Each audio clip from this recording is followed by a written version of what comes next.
Slide in behind the wheel, savor the rich fragrance of the Bridge of Weir leather, and press the crystal key into the slot. There's a high-pitched whirr, like a jet engine spooling up, and then a sudden explosion, a percussive, snarling wave of sound that rattles windows and startles passersby. The naturally aspirated 5.9-liter V12 under the hood of the 2018 Aston Martin Vanquish S is almost 20 years old, and it will soon be pensioned off in favor of Aston's impressive new twin-turbo 12-cylinder engine. But it's not going gently into that good night.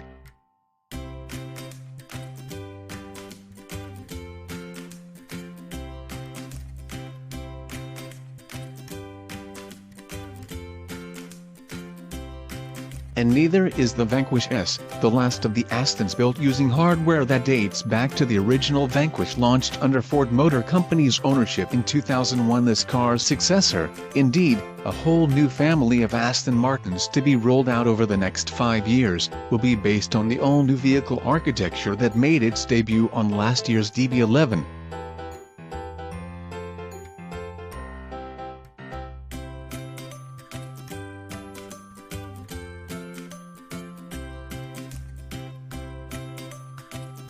The Vanquish S has the creaky sat-nav screen, the illegible instrumentation, and the other foibles that have been a part of the Aston experience since the Ford years, but don't write it off as a yet another eccentrically British automotive anachronism.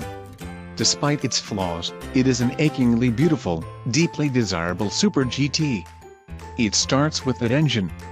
A retuned intake system with larger volume inlet manifolds means more air into the combustion chambers and hence more power. 580 horsepower at 7,000 RPMs, to be precise, up from 565 horsepower UK.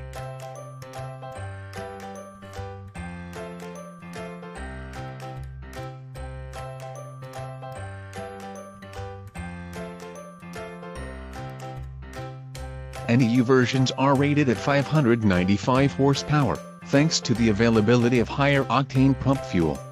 Torque remains unchanged at 465 pounds-ft at 5,500 RPM.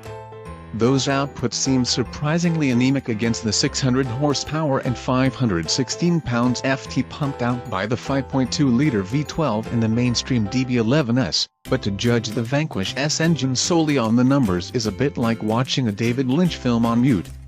You're missing something elemental.